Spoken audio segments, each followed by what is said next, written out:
Hello friends, welcome to my channel GK world. आज की इस वीडियो में मैं लेकर आया हूँ हिंद चीन में राष्ट्रवादी आंदोलन यानी हिस्ट्री चैप्टर 3 से जितने भी ऑब्जेक्टिव क्वेश्चन मोस्ट इम्पोर्टेंट बन सकते थे वो सभी क्वेश्चन को मैं इस वीडियो में शामिल किया हूँ। अगरचे आप हमारे पहले के वीडियो देखे होंगे तो आपको पता होगा कि मैं क्लास 10th के जितने भी सब्जेक्ट्स हैं उसका मैं एक सीरीज ला रहा हूँ जिसमें सभी सब्जेक्ट के सभी चैप्टर के टॉप 50 क्वेश्चन जो ऑब्जेक्टिव हैं वो मैं आप लोगों के लिए रोज़ाना अपलोड कर रहा हूं।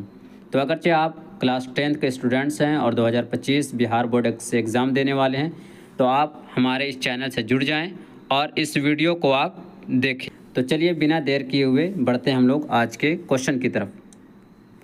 हमारा आज का फर्स्ट क्वेश्चन है कि अंकोर वाट का मंदिर कहाँ स्थित है।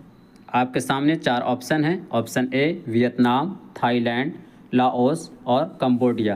तो आपका राइट आंसर हो जाएगा option D Cambodia. Angkor Wat का मंदिर कंबोडिया में स्थित है।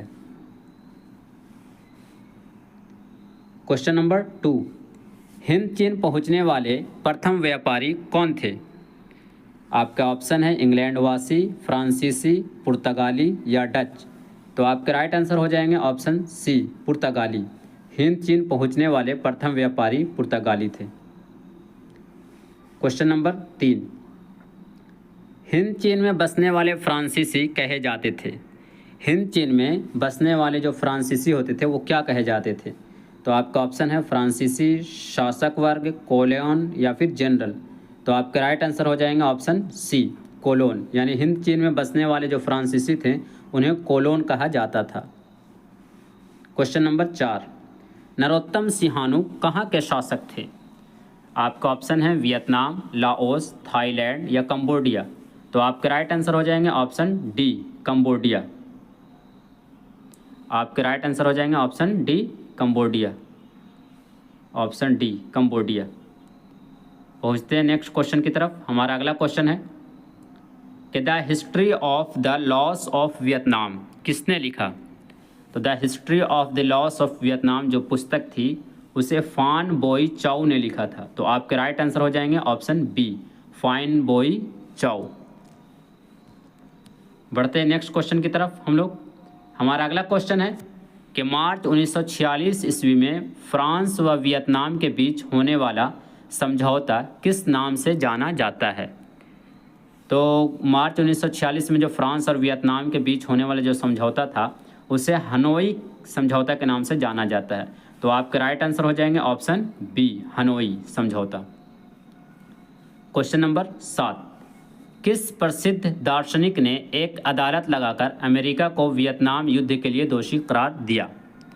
ठीक है, तो आपका ऑप्शन है रसेल, होचिमिन, नरोत्तम सिंहानुक या रूसो। तो आपका राइट आंसर हो जाएगा option A Russell.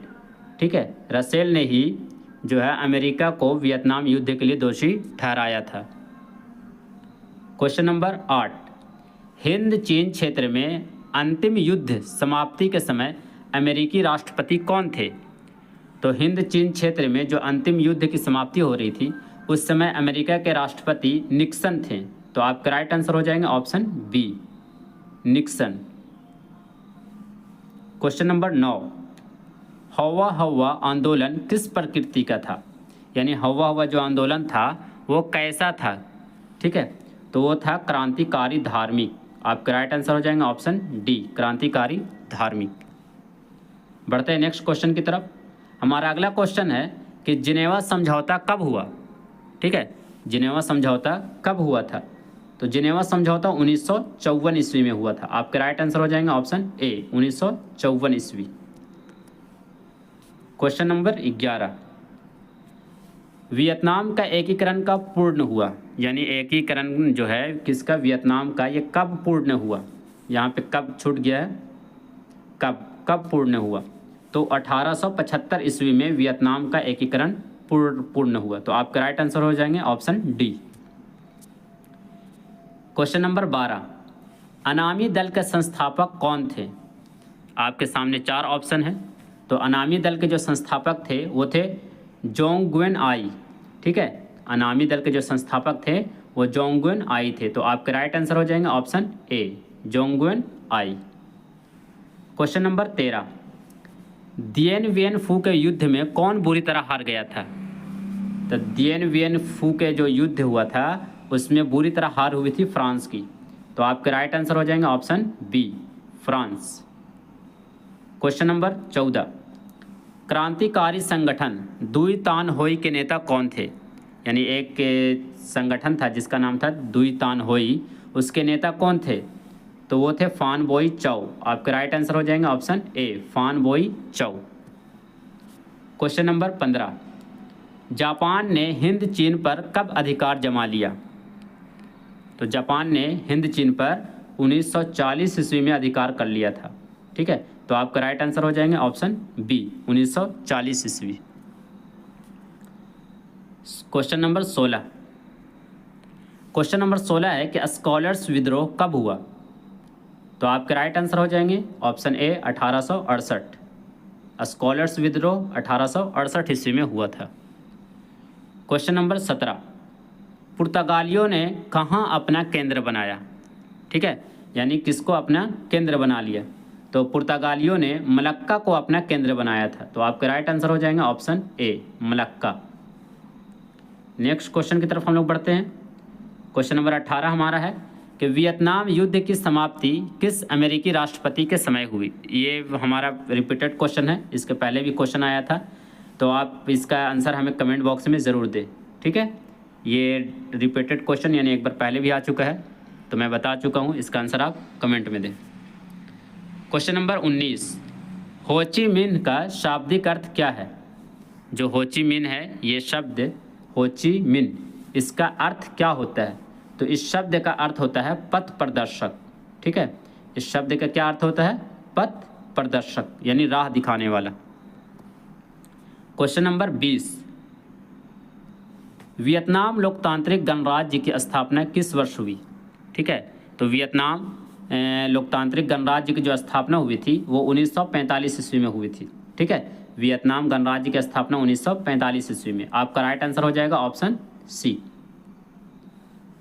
Question number 21, Angkor Wat के मंदिर का निर्माण किसने करवाया था? ठीक है, अंकोर वाट में जो मंदिर है बहुत प्रसिद्ध, उसका निर्माण किसने करवाया था? तो उसका निर्माण सूर्यवर्मा द्वितीय ने करवाया था। आपका राइट आंसर हो जाएगा ऑप्शन सी, सूर्यवर्मा द्वितीय। क्वेश्चन नंबर 22, अमेरिका ने रबर के बागान पर किस रसायन का छिड़काव किया था? ठीक है, तो अमेरिका ने बागान पर किस रसायन का छिड़काव किया था? तो आपके राइट आंसर हो जाएंगे ऑप्शन ए, जहरीला। ठीक है, जहरीला नामक रसायन का छिड़काव अमेरिका ने रबर के बागानों पर किया था। क्वेश्चन नंबर 23, कंबोडिया फ्रांस का संरक्षित राज्य कब बना? ठीक है, तो कंबोडिया फ्रांस का संरक्षित यानी कि उसके संरक्षण में कब चला गया था? तो 1863 ईस्वी में। तो आपका राइट आंसर हो जाएगा ऑप्शन बी, 1863। क्वेश्चन नंबर 24, लाल खमेर सेना किसकी थी? ठीक है, इसके फर्स्ट चैप्टर में आपने देखा होगा कि लाल सेना, ठीक है, या मगर इसमें क्या है, लाल खमेर सेना, ये किसकी थी? तो ये सिहानुक की थी, नरोत्तम सिहानुक के। ठीक है। क्वेश्चन नंबर 25, वियतनाम में तोंकिन फ्री स्कूल किस उद्देश्य से स्थापित किया गया था? ठीक है, तो वियतनाम में जो तोंकिन फ्री स्कूल था उसका उद्देश्य था पश्चिमी शिक्षा देने के लिए। तो आपका राइट आंसर हो जाएगा ऑप्शन डी, पश्चिमी शिक्षा देने के लिए। नेक्स्ट क्वेश्चन हमारा है, नियो लियो हक्सत किसकी राजनीतिक पार्टी थी? नियो लियो हक्सत किसकी राजनीतिक पार्टी थी? तो ये जो पार्टी का नाम है ये नियो लियो हक्सत, ये जो पार्टी थी वो पाथेट लाओ की थी। किसकी थी? पाथेट लाओ की। आपका राइट आंसर हो जाएगा option C. Question number 27, Vietnam में अन्नामी दल के स्थापना किसने की थी? ठीक है, तो वियतनाम में अन्नामी दल की स्थापना जो की थी वो जोंगुन आई ने, ठीक है, जोंगुन आई ने की थी। आपका राइट आंसर हो जाएगा ऑप्शन ए। क्वेश्चन नंबर 28, संयुक्त वियतनाम का गठन किस वर्ष हुआ? ठीक है, तो संयुक्त जो वियतनाम था उसका गठन 1975 ईस्वी में हुआ। आपका राइट आंसर हो जाएगा ऑप्शन डी, 1975 ईस्वी। क्वेश्चन नंबर 29, हवा हुआ आंदोलन का प्रणेता कौन था? इसके पहले क्वेश्चन आया था कि हवा हुआ आंदोलन जो था वो किस प्रकृति का था, मतलब कैसा आंदोलन था, और इसमें है कि इस आंदोलन का जो नेता था वो कौन थे। ठीक है, तो वो थे हुइन फोसो। कौन थे? हुइन फूसो। नेक्स्ट क्वेश्चन, हिंद चीन क्षेत्र में कौन से देश आते हैं? ठीक है, तो हिंद चीन जो क्षेत्र हम लोग बार बार कह रहे हैं, इसमें कौन कौन से देश शामिल हैं? ठीक है, तो आपके राइट आंसर हो जाएंगे कि इसमें कंबोडिया, वियतनाम और लाओस, यानी कि ऑप्शन सी। हिंद चीन क्षेत्र में कंबोडिया, वियतनाम और लाओस, ये तीनों देश शामिल हैं। नेक्स्ट क्वेश्चन हमारा है कि वियतनाम में स्कॉलर्स रिवोल्ट किसके विरुद्ध हुआ था? ठीक है, जो वियतनाम में स्कॉलर्स क्रांति या स्कॉलर्स रिवोल्ट हुआ था वो किसके विरुद्ध हुआ था? तो वो ईसाइयत के विरुद्ध हुआ था। तो आपका राइट आंसर हो जाएगा ऑप्शन डी, ईसाइयत के विरुद्ध। क्वेश्चन नंबर 32, किस राष्ट्रपति के शासन में अमेरिका ने वियतनामी युद्ध में पहली बार भाग लिया था? ठीक है, तो वो कैनेडी के शासनकाल में। तो आपका राइट आंसर हो जाएगा ऑप्शन सी, कैनेडी के शासनकाल में। नेक्स्ट क्वेश्चन की तरफ हम लोग बढ़ते हैं। हमारा अगला क्वेश्चन है क्वेश्चन नंबर 33 कि वियतनाम में तोंकिन फ्री स्कूल की स्थापना कब हुई थी? ठीक है, इसके पहले क्वेश्चन था कि तोंकिन फ्री स्कूल की स्थापना का उद्देश्य क्या था, और अब क्वेश्चन है कि तोंकिन फ्री स्कूल की स्थापना कब हुई थी? तो आपके राइट आंसर हो जाएंगे ऑप्शन ए, यानी कि 1907 ईस्वी में। तोंकिन फ्री स्कूल का स्थापना 1907 ईस्वी में हुई थी। क्वेश्चन नंबर 34, मार्च 1946 ईस्वी में फ्रांस एवं वियतनाम के बीच होने वाले समझौता किस नाम से जाना जाता है? ठीक है, तो फ्रांस और वियतनाम के बीच जो समझौता हुआ था 1946 में, उसको हनोई समझौता के नाम से जाना जाता है। तो आपका राइट आंसर हो जाएगा ऑप्शन बी, हनोई समझौता। क्वेश्चन नंबर 35, हिंद चीन में कौन सा देश नहीं आता है? ठीक है, इसके पहले जो था एक क्वेश्चन आया था कि हिंद चीन में कौन कौन से देश शामिल हैं। ठीक है, तो वो आप अगर गौर से देखे होंगे तो आपको याद हो गया होगा। तो इसका जवाब आप हमें कमेंट करके ज़रूर बताएं, कमेंट बॉक्स में इसका जवाब आपको देना है। क्वेश्चन नंबर 36, वियतनाम स्वतंत्रता लीग की स्थापना किसने की थी? तो वियतनाम स्वतंत्रता लीग की जो स्थापना की थी वो हो ची मिन्ह ने। तो आपका राइट आंसर हो जाएगा ऑप्शन बी, हो ची मिन्ह। ठीक है, वियतनाम स्वतंत्रता लीग की स्थापना हो ची मिन्ह ने की थी। क्वेश्चन नंबर 37, इंडो चाइना को किस देश ने अपने उपनिवेश के रूप में विकसित किया? ठीक है, इंडो चाइना यानी कि हिंद चीन। ठीक है, हिंद चीन को इंडो चाइना भी कहा जाता है। तो इंडो चाइना को किस देश ने अपने उपनिवेश के रूप में विकसित किया था? तो वो फ्रांस ने किया था। ठीक है, तो फ्रांसीसी यहाँ पे लिखा गया है, ऐसे फ्रांस होगा यहाँ पे। तो आपका राइट आंसर हो जाएगा option D. Question number 38, Hind चीन में आने वाले पहले यूरोपीय व्यापारी कौन थे? ठीक है, हिंद चीन जो क्षेत्र था उसमें आने वाले यूरोपीय व्यापारी कौन थे सबसे पहले? तो वो आए थे पुर्तगाली। तो आपका राइट आंसर हो जाएंगे ऑप्शन सी, इस क्वेश्चन का राइट आंसर होगा ऑप्शन सी, पुर्तगाली। क्वेश्चन नंबर 39, लियोंग किचाऊ कौन थे? ठीक है, लियोंग किचाऊ जो थे वो कौन थे? तो वो एक चीनी सुधारक थे। तो इस क्वेश्चन का राइट आंसर हो जाएगा ऑप्शन ए, चीनी सुधारक। क्वेश्चन नंबर 40, प्राचीन काल में वियतनाम पर किस सभ्यता संस्कृति का प्रभाव था? यानी कि पुराने ज़माने में वियतनाम पर किस सभ्यता संस्कृति का प्रभाव था, ज़्यादा था? तो वो चीनी सभ्यता और संस्कृति का प्रभाव ज़्यादा था। तो आपका राइट आंसर हो जाएगा ऑप्शन ए, चीनी। इस क्वेश्चन का राइट आंसर होगा option A. Question number 41, French Indo China की स्थापना किस वर्ष हुई थी? तो फ्रेंच इंडो चाइना की जो स्थापना हुई थी वो 1887 ईस्वी में हुई थी। आपका राइट आंसर हो जाएगा option D. Question number 42, Hind चीन किसके अधीन था? ठीक है, यानी किसके अंडर में था? हिंद चीन के जितने भी क्षेत्र थे वो किसके अंडर में था? तो वो फ्रांस के अंडर में था। आपके राइट आंसर हो जाएंगे ऑप्शन ए, फ्रांस। क्वेश्चन नंबर 43, माइली गांव की घटना कहाँ हुई थी? माइली गांव की घटना बहुत ज़्यादा दर्दनाक घटना है। ठीक है, आपने ज़रूर पढ़ा होगा या आप आप अपने कोचिंग या क्लास में ज़रूर पढ़े होंगे इसको।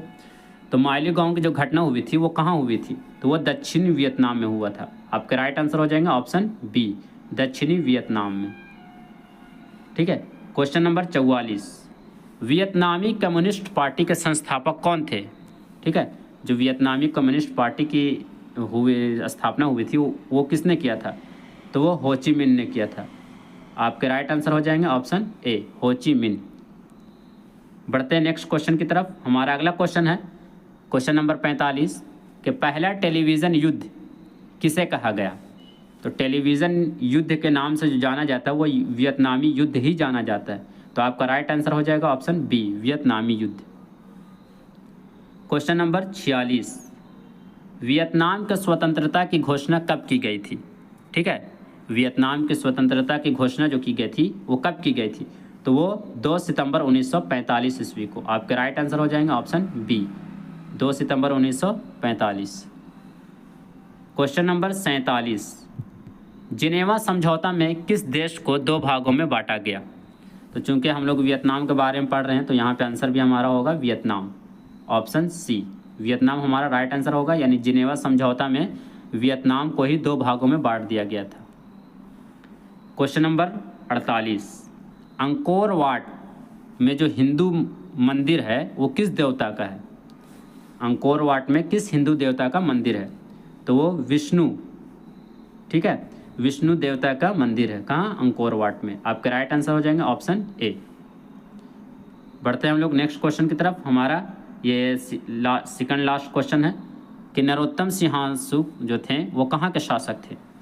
तो नरोत्तम सिंहानुक जो थे वो कंबोडिया के शासक थे। आपका राइट आंसर हो जाएगा option C. Last question, question number 50, Confucius कौन था? आपका ऑप्शन है लेखक, एक चीनी विचारक, क्रांतिकारी नेता या वियतनाम के नेता। तो आपके राइट आंसर हो जाएंगे ऑप्शन बी, एक चीनी विचारक।